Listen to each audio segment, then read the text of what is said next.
Hey guys, welcome back to the Fergie Time Podcast. I'm your host, Aiden Ferguson, and today I will be presenting you with my 2019-2020 Premier League predictions. If you enjoyed today's video, make sure to drop a like and subscribe to support the channel. Now, let's jump into my predictions. At number 20, I have Norwich City.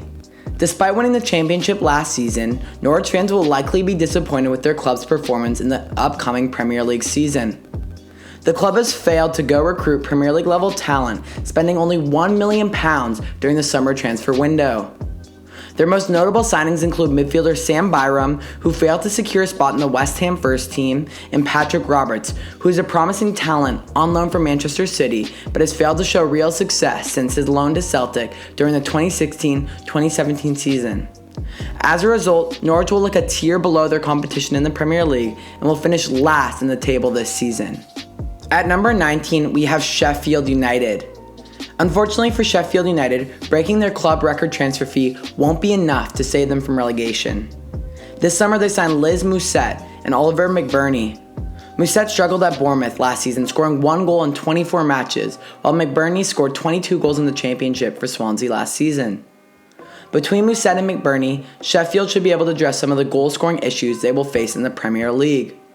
Overall, these signings won't be enough for Sheffield to hold on, as they will need more offensive firepower to take some of the pressure off their defense during the 38-game season. At number 18, I have Brighton. Last season, Brighton held on and was able to avoid relegation, but I don't believe they will be so lucky this season. They have gone out and made some promising moves this summer, signing Leandro Trossard and Adam Webster, but neither has been proven at a level which the Premier League demands. Also, Brighton decided to sack longtime manager Chris Hughton at the end of last season, replacing him with Graham Potter, whose only notable stint came with Swansea in the Championship last season, finishing mid-table with a winning percentage of 40%. I do not believe Potter has the experience to manage a patchy Brighton side out of relegation next season. At number 17, just avoiding relegation, I have Newcastle United. Newcastle have had a relatively disappointing summer window. While it was rumored throughout June that the club may be taken over by the Benzaya Group, nothing has materialized. Also, Newcastle dropped the ball, failing to resign manager Rafa Benitez, who had helped carry the club to recent heights. Instead, owner Mike Ashley decided to hire Steve Bruce as manager. Bruce has been subpar in the Premier League throughout his managerial career, winning less than 40% of his matches. Things continued to get worse as Newcastle then lost one of their best players, Ayoze Perez, who scored 12 goals for the Magpies last season. Finally, Newcastle did make some notable signings, bringing in Joe Ellington from Hoffenheim and Saint Maxime from Nice. The two of them should be able to make up for some of the goal-scoring production lost as a result of Ayoze Perez's departure. No question in my mind, Newcastle will plummet in the table this season as a result of Bruce's subpar coaching, but I think bringing in Joe Ellington and Saint Maxime will just be enough to keep the Magpies afloat and above the relegation zone. Finishing 16th, I have Aston Villa.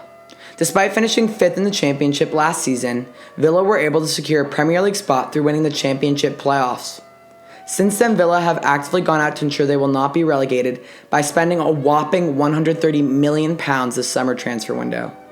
Most notably, Villa have gone out and signed centre-backs Tyrone Mings from Bournemouth and Ezri Konsa from Brentford. With the addition of both Mings and Konsa, Villa add depth to their backline. Villa also notably acquired 22-year-old Wesley Moraes from Club Brugge.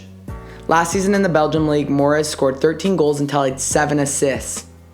He should pose a goal-scoring threat and will be a great addition to Villa's front line.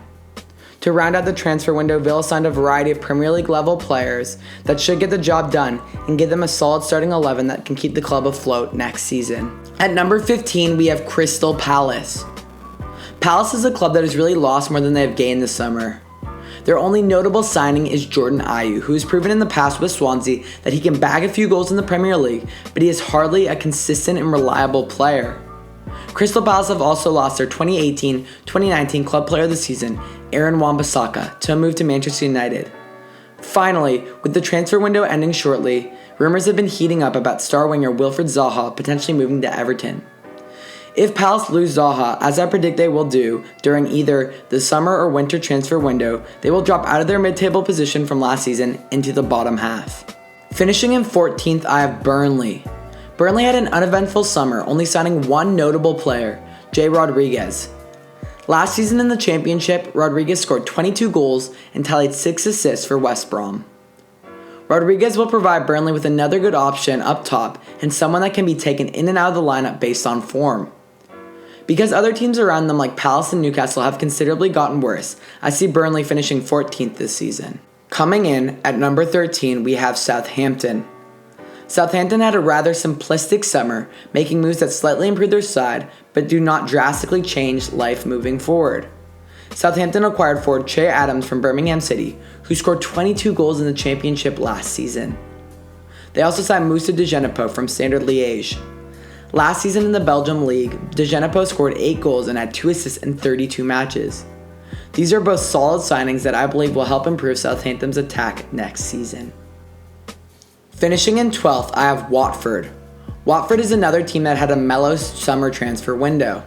Their only notable signing was defender Craig Dawson from West Brom. With much of the team remaining intact, Watford should have another mid-table performance as they did last season. At number 11, I have Bournemouth. This summer, Bournemouth has gone out and continued to sign young players to strengthen the club from the ground up. The signings of 20-year-old Lloyd Kelly and 23-year-old Jack Stacey will help to strengthen Bournemouth's defense, especially in the wide areas. Bournemouth were also able to keep hold of arguably their best player in Ryan Fraser, who's been linked to clubs like Arsenal in the early part of the summer. With a solid young core of players and a manager in Eddie Howe that continues to impress us, Bournemouth should improve on their 14th place finish from last season. To kick off the top half of the table, at number 10 we have Leicester City, who had a rather eventful summer for themselves. They made some excellent signings early on with Youri Tielemans, who is an attacking midfielder that can contribute to their attack with both his finishing and passing.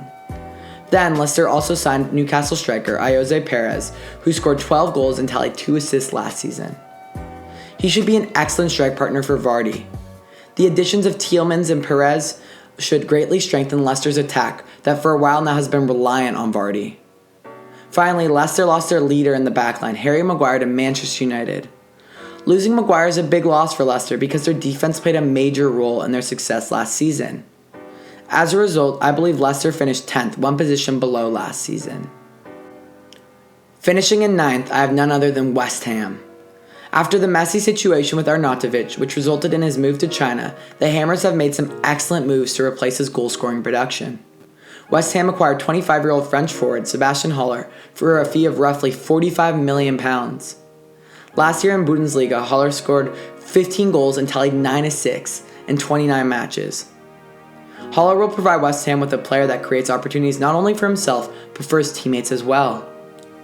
West Ham also signed Pablo Fornals from Villarreal, who's a crafty 23-year-old attacking midfielder looking to play a ball in behind for a forward to run onto. With these signings, West Ham should be able to fill the void Arnautovic left and finish 9th this coming season. Finishing at number 8, we have Everton. Everton has been active this transfer window, signing midfielders Andre Gomez from Barcelona and Jean-Philippe from Mainz. This midfield duo should replace the likes of Idrissa Gueye and Lookman, who the club recently shipped out. Everton also signed 19-year-old forward Moise Kean from Juventus, who scored 6 goals in 13 matches in Serie A last season. Kean should make some appearances up top for Everton and will look to bag a few goals for the club. Everton then signed Fabian Delph, a versatile player who can play both in the midfield or as a fullback. In an Everton side, Delph will be a reliable player in the starting 11 that can take on a leadership role as he did in the City locker room. Finally, Everton's potentially biggest move has still not yet happened. They are being strongly linked to Wilfried Zaha.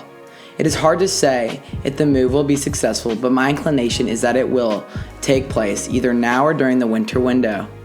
Adding Zaha would provide manager Marco Silva with an explosive attack with many options to choose from. My main concern for Everton, however, will be their defense, as it has been poor under Silva's tenure at the club, and they really made no effort to improve it this summer. Finishing at number 7, we have Wolves. After a fantastic season, Wolves have made more signings this transfer window to stay competitive and finish in the top 7. Wolves acquired 28-year-old forward Raul Jimenez from Benfica. Last season in the Premier League, Jimenez scored 13 goals and tallied 7 assists. Jimenez will help lead Wolves' front line and create chances not only for himself but also his teammates. Wolves also added forward Patrick Cutrone from Milan to add another option in the front line. Finally, Wolves made a loan deal for Jesus Vallejo from Real Madrid, who can enter Wolves' midfield rotation. Overall, Wolves haven't made any moves that will drastically change life going forward at the club, but they have done enough to remain in the 7th position. Finishing in 6th, we have Chelsea. As a result of their transfer ban, Chelsea's summer has caused the club to take a step back. Chelsea lost their best player and star, Eden Hazard, to a move to Real Madrid, which is a massive loss considering he carried the club last season with 16 goals and 15 assists in 37 matches. Chelsea also lost Morata to Atletico Madrid. Morata's time at Chelsea was unsuccessful in terms of production, but he was honestly their best option at the 9. Due to the transfer ban, they haven't been able to make any moves to fill these needs. The only bright spot for Chelsea is their youth. Players like Hudson-Odoi and the recently acquired Christian Pulisic will look to step up and play a bigger role at the club. Overall, I think the demand will be too high for the Chelsea's young players, and the inexperience of manager Frank Lampard will leading to Chelsea finishing last out of the Big Six. Finishing in 5th, we have Arsenal. Arsenal's summer has had many bright spots considering it was rumored for their transfer budget to be only £45 million going into the summer. Arsenal acquired winger Nicolas Pepe for a fee of £72 million. Last season in League One, Pepe scored 22 goals and tallied 11 assists in 38 matches. The combination of Pepe, Lacazette, and Aubameyang should prove to be one of the best 3 in the Premier League. Arsenal were also able to sign Dani Ceballos from Real Madrid on a loan deal, which will give them another solid player to add to their midfield rotation. The reason Arsenal just missed out in the top 4 is because they failed to address their defensive issues, primarily at center back, which have plagued them. They recently did sign Kieran Tierney to a $25 million transfer from Celtic, but the issues at center back as a result of players like Mustafi have not been yet addressed, and I think that's why they just missed out on the top 4. Finishing in 4th, we have Manchester United. Manchester United have successfully addressed the defensive issues they faced during last season by signing center back Harry Maguire for a record transfer fee of £80 million. Although Maguire may be slightly overpriced, he will provide United with the defensive leadership and presence that they have been missing. United also strengthened their defense by adding right back Aaron Wan-Bissaka for a fee of £45 million. Last season at Crystal Palace, Bissaka led the Premier League in most defensive tackles. Finally, Manchester United were able to keep arguably their best player, Paul Pogba, who had been linked to Real Madrid earlier this summer. With younger players like Rashford, Martial, and the newly acquired Daniel James improving, United should improve enough this season to scrape into the top 4. Finishing in 3rd, which may come as a shocker to many of you, I have Liverpool. Despite winning a Champions League title, Liverpool have made virtually no moves all summer. This was very surprising to me, as you would think they would like to build on the momentum they had built up last season. When teams and clubs don't adapt or change, they tend to take steps backwards. I find it very unlikely Liverpool's squad will perform better than they did last season. As a result of their competition improving and Liverpool's stagnation, I believe they will drop to the 3rd spot in the Premier League next season. Finishing in 2nd, I have Spurs. This summer, Spurs took their first major steps towards really being in contention for the title. Spurs signed midfielder Ndombele from Lyon for a club record fee of £65 million. He's a classic box-to-box midfielder that has the technical ability and strength to be effective both on the attack and the defense. He will be a rock in the midfield that Tottenham can rely on for consistency and may be the player that the Spurs team has been missing all along. In addition, Spurs' core has remained almost all intact with the exception of Kieran Trippier. With the addition of Ndombele, I believe Pochettino finally has a necessary piece for Spurs to overtake Liverpool following their stagnant summer. Finally, your 2019-2020 Premier League champions will be Manchester City. After winning their 2nd straight Premier League title, many wondered if it was possible for Manchester City to improve this summer. Well, they did by adding Rodri from Atletico Madrid for a fee of roughly £62.5 million. Rodri will add depth to City's midfield and could potentially start to become a replacement for the aging Fernandinho at the latter stages of this season. By adding Rodri, City have once again made sure to cross their T's and dot their I's by having more than a suitable replacement in each position. While adding depth to their side, City kept their core group of players intact, with the only aging Kompany and Delph leaving this summer.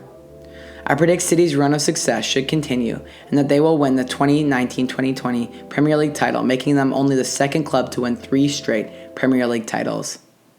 Thank you guys for watching, and if you enjoyed today's video, please make sure to drop a like. A lot of time, work, and research went into this video, so a like and subscription would mean a lot to me. Let me know in the comments what you think of my rankings and who you think will win the 2019-2020 Premier League season. Thanks, and take it easy. Peace.